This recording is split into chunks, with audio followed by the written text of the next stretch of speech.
What's going on, everybody? Jimmy here with J Kaiser Custom MX, and finally get to do the walk around of the 1989 RM250, the Ken Roczen themed bike that I built from last year on up into this year.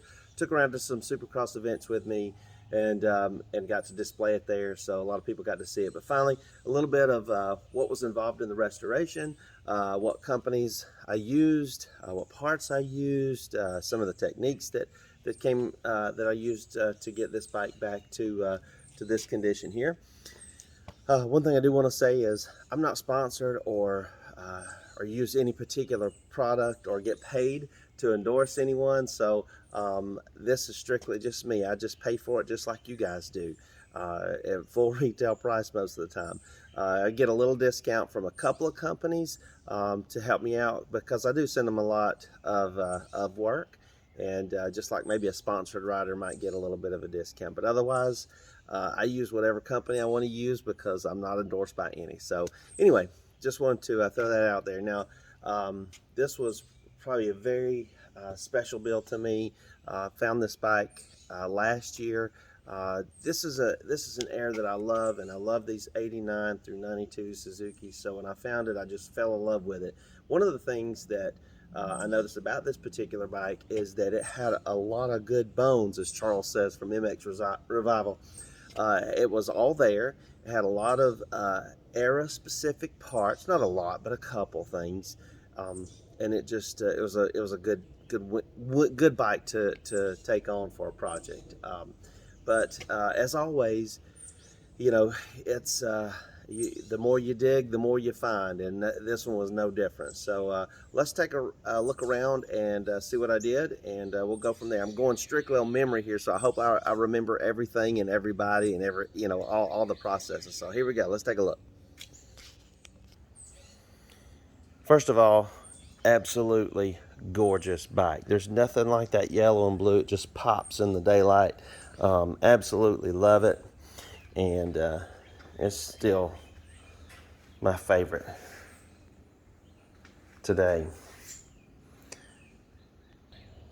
One thing I do want to mention is a big thank you to Ken Roczen and the HEP Team Suzuki team altogether for allowing me to unveil this bike in Tampa at the Supercross there at their tent, at their truck and trailer. It was a lot of fun, and I really appreciate them being a part of that. So that was a cool thing to do, to unveil this bike. So I guess we'll get started.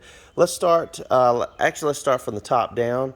One of the things when I bought this bike is that the guy had a set of handlebars on it. I really don't remember what they were, but off on the side he was like, hey, I got these stock handlebars, and they are the original factory Suzuki handlebars that came on this bike. So of course I went ahead and took those, blasted the paint off, and then refinished them with, if you can see that, not really, metallic silver finish, just like they would have come from factory Suzuki. So I don't normally use bars like this, but these were good and straight and survivors, so I did use those bars. So a lot of cool things there. I always use ODI grips. It's just a preference of mine. I like those grips. One of the cool things on this bike, let's take a look. These Pro style levers, both the clutch and the brake were on this bike. Now, if you were, let me turn this around for, if you were a rider or a child of the 80s, 90s, or late 80s, early 90s, you know about these Pro style levers. They were pretty popular with the bend in the lever itself. So these were on the bike when I got it. They were both bent. Luckily, I was able to heat and rebend them, and then use the Prime MX wheels to clean those off and give them a nice brushed aluminum look. So those turned out really, really nice. No way I wasn't going to use those. Use the Prime MX cleaning wheels for a lot of things, including the brake reservoir here. Replace the cap. You can get those caps still from Suzuki as an available part. Of course, new brake lines and cables always. So this, and I tend to use, so I'll tell you this, I tend to use OEM cables if available. If not available, I'll use a Motion Pro cable in its place. Galfer brake line on the front. And let's talk about this front number plate real quick. This is custom cut and done by hand from Moto Envy. And if you haven't checked out his stuff, go to Instagram and look for Moto Envy. And you just can't find a better cut vented plate than this right here. Absolutely love it. Ken Roczen signed that for me in Atlanta, and made this bike. That's exactly the finishing touch I needed to make this bike perfect as far as the build goes.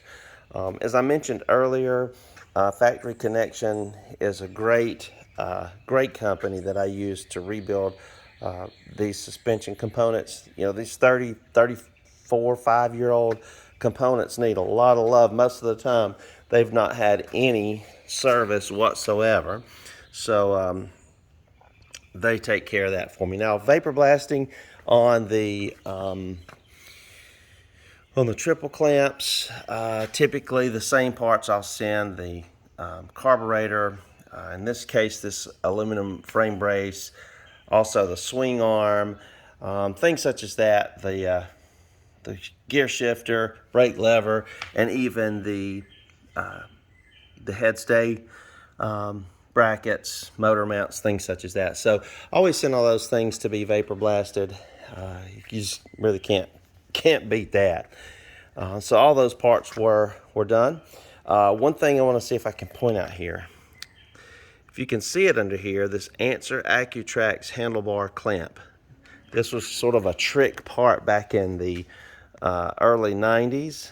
So says the Facebook community for vintage bikes, and it kept the bars in line. You know, so it kept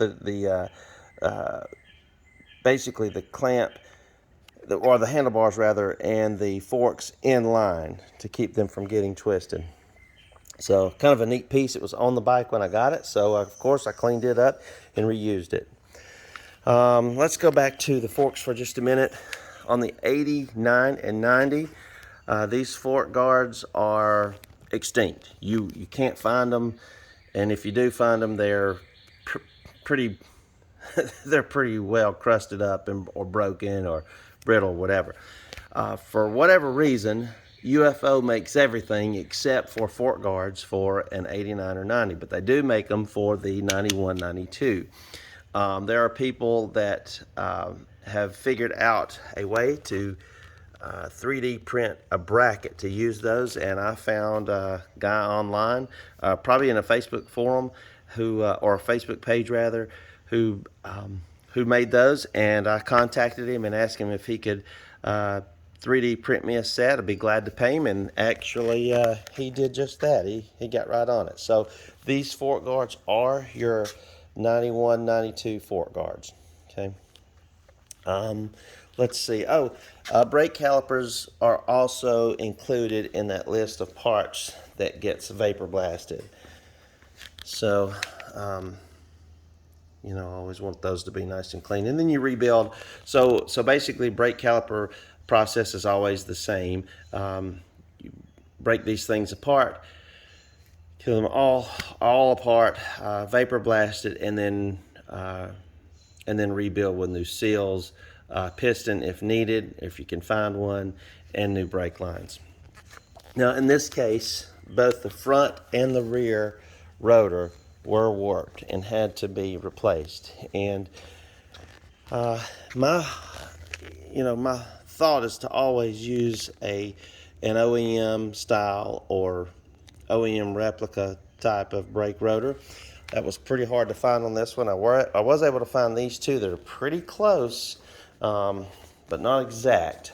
But they do look pretty darn close, and not anybody's really going to notice it, I don't think, except for maybe me and a few others. On the plastics here, always, well, I shouldn't say always, most of the time I'm going to have to replace the fenders, the radiator shrouds, things such as that, side panels. I use UFO a lot. I don't use them exclusively, but I use them a lot. And I used them on this build. They've got a great OE replica style fender set or plastic set. Typically the color is a spot on match. The quality is good, and I use them a lot. So that's who did these fenders and radiator shrouds. Speaking of radiator shroud, the graphic on this is actually is an OEM replica RM250 slingshot version of the 250, and then of course Decal Works took care of the number plates and the font to resemble or look exactly like Ken Roczen's number that he was running this year.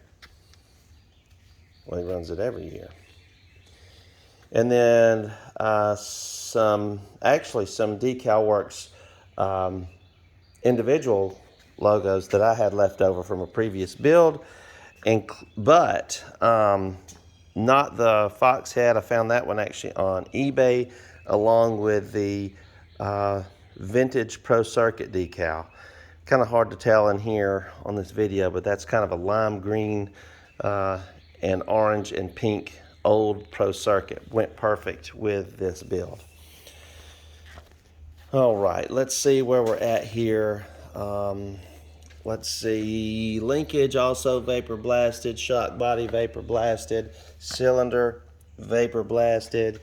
That's going to be it. Let's move along to the wheels. I have used W wheel on just about every build. Not all of them, but just about. And the great thing about W is you can send them your hub, which is what I do. I basically take the old wheels.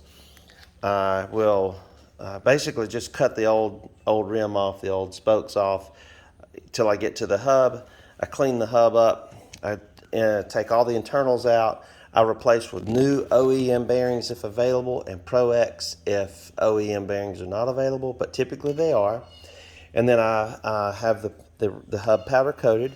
In this case, I used a dark metallic gray. Very hard to see in this video, but it's a dark metallic gray. Look beautiful, very glossy, looks perfect.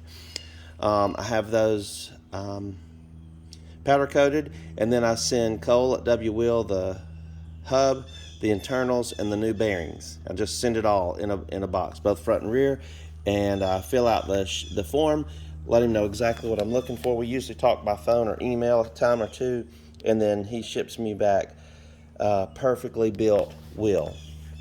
You really can't go wrong with the WOE rebuild, because by the time you buy the spokes and the rim and your time in it, honestly, they can do it for about the same price. And so I choose to do that. I think it's and the other thing, the reason I do that is while they're working on wheels, I could be working on something else. So that keeps it from being basically a one-man show here. I want to move around to the exhaust for just a minute. This is a factory OEM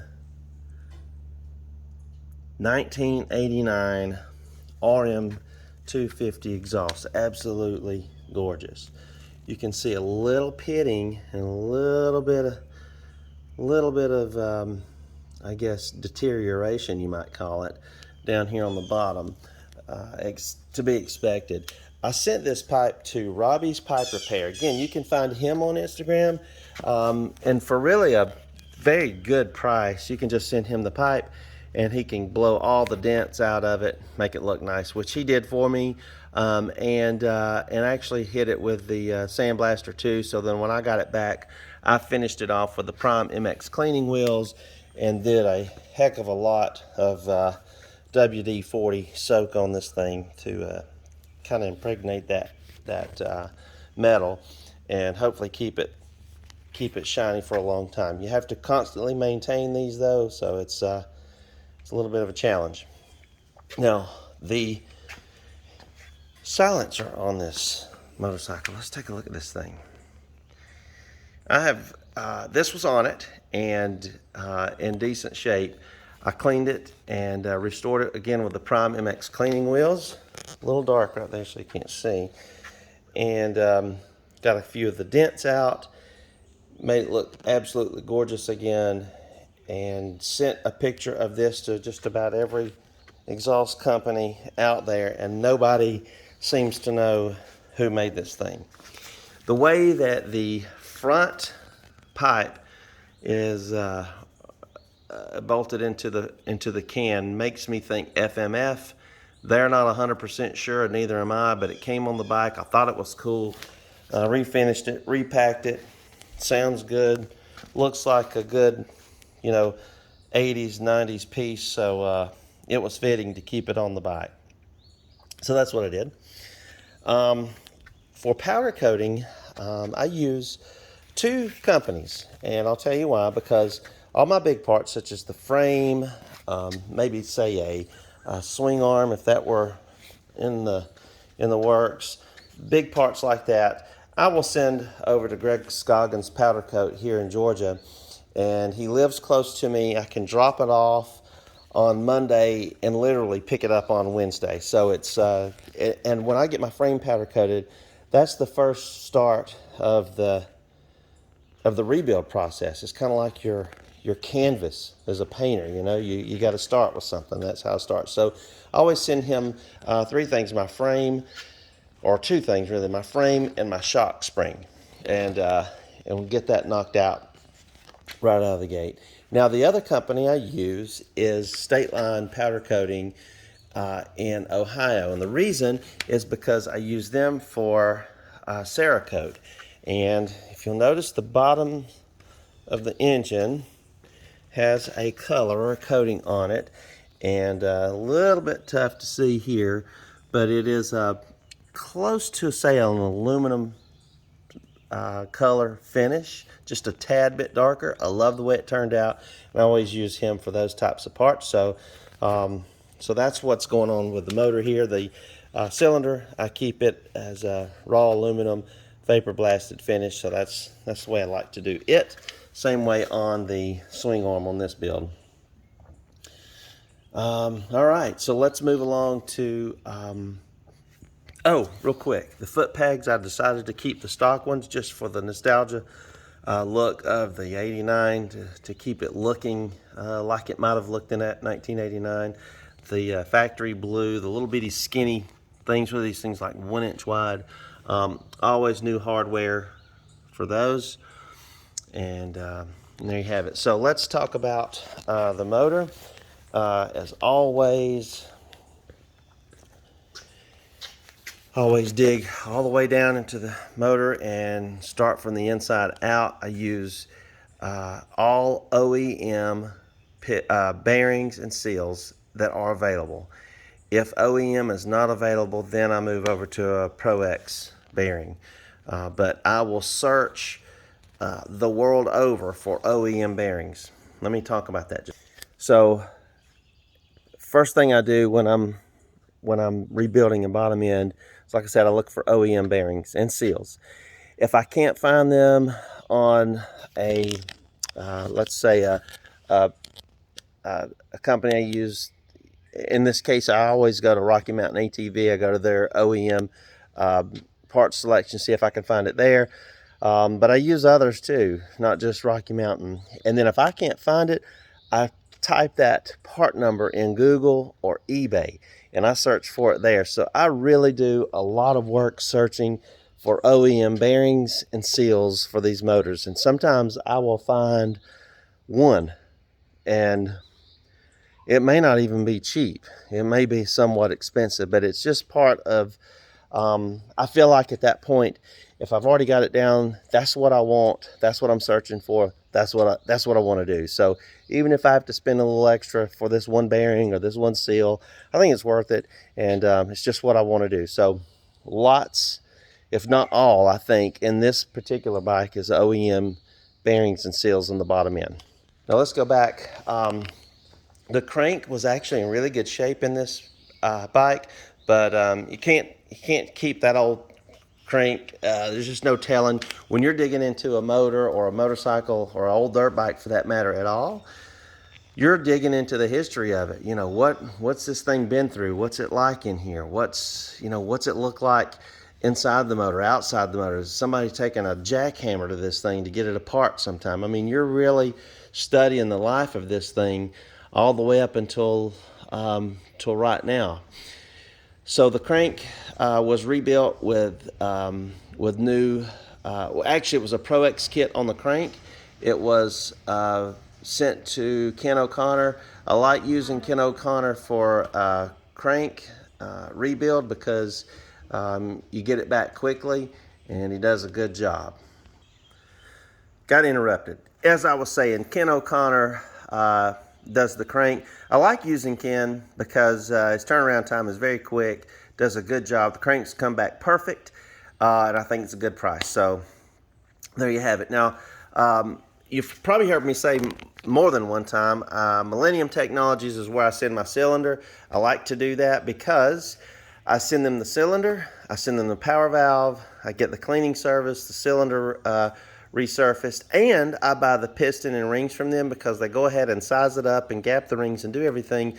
So when I get back the top end, I get back the whole top end. I also like to send them the cylinder head and have that machined if needed. In this case, the cylinder head on this bike was in pretty bad shape, so I chose to find a replacement cylinder head on eBay. I found a really good one. I sent it to them while they had the cylinder, so I had to do this kind of quick, and they got it looking perfect for me. And then back came the cylinder and the power valves, the piston and all that. Then I sent the cylinder over for vapor blasting.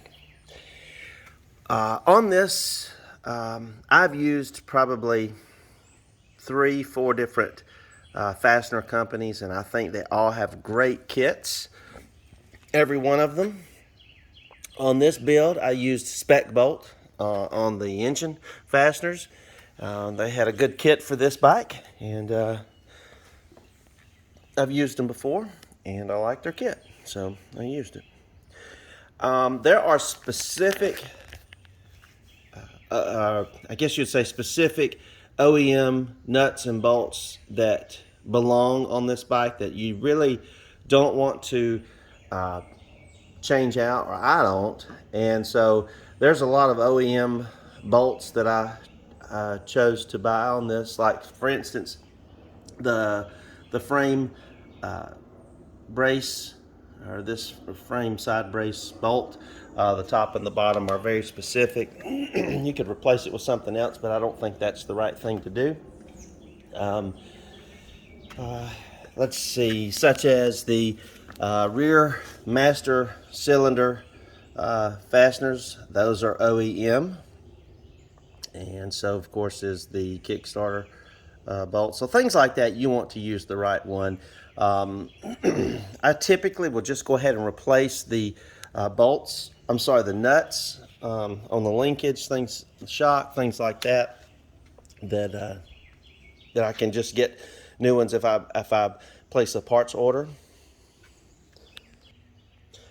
As far as chain and sprockets go, this is the primary drive chain and sprocket set that I get from Rocky Mountain ATV. I've bought them several times, and I'll tell you something.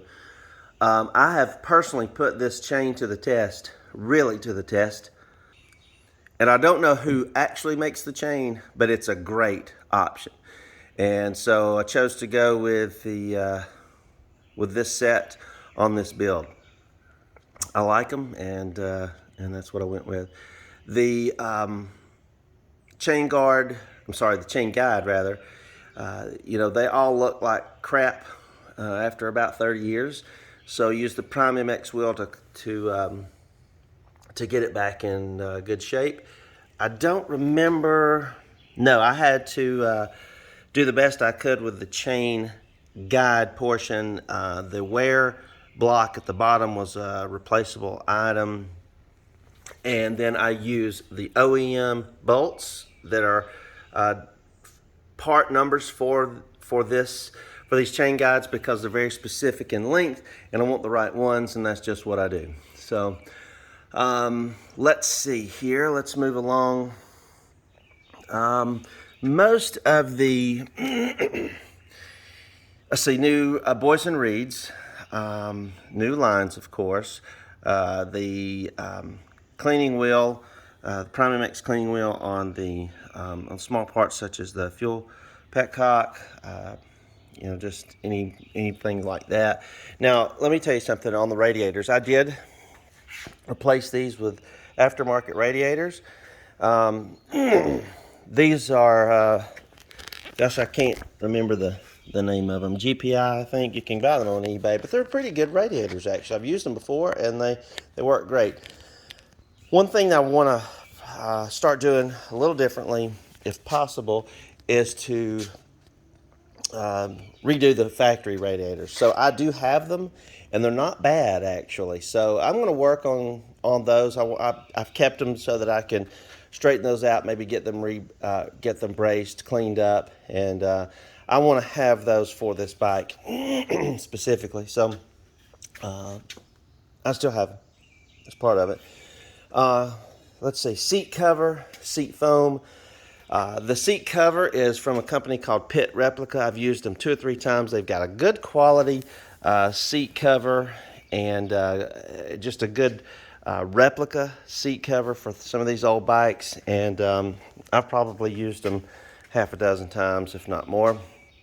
Guts Racing is where I get my seat foams. They got a good selection. They're always in stock, and good foam. What can I say?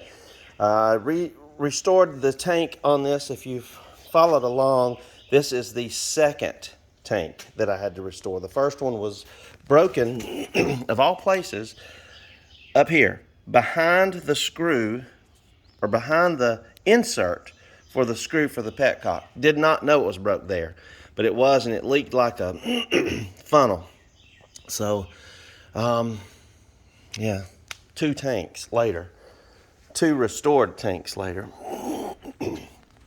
Let me see if I can think of anything else. And I want to mention, let's see.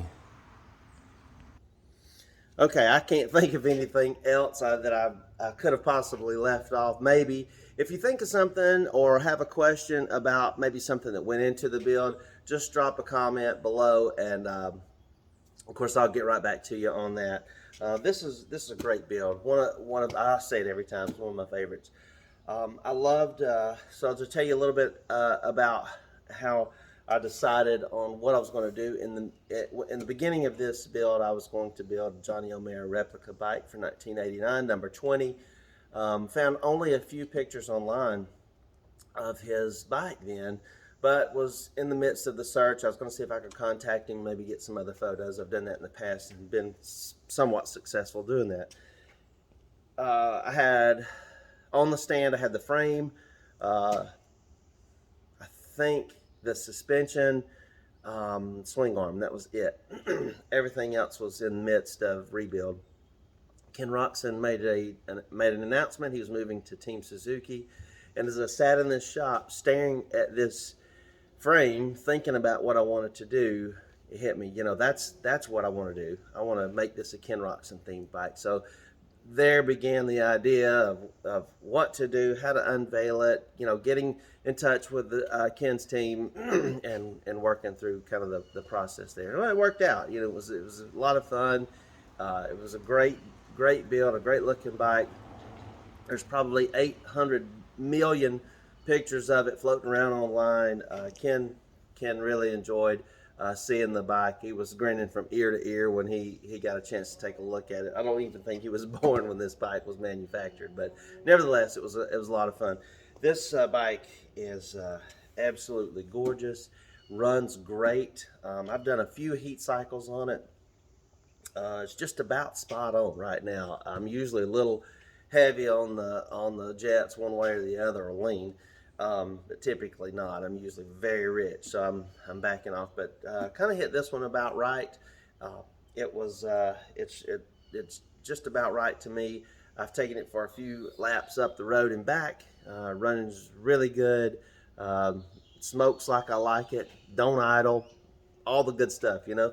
So runs great. I'm gonna probably do a few more heat cycles on it. I am gonna sell this bike reluctantly. I'm gonna sell this bike. It's just I can't keep them all, and that was the plan from the beginning. So this is going to be a fantastic bike for someone's collection, or to ride if you want to take it out and just have a lot of fun on it. So what a great project this has been. I appreciate you looking at the video. If you have any questions, by all means, let me know. On to the next build. Until next time, see you guys soon. Thanks for watching.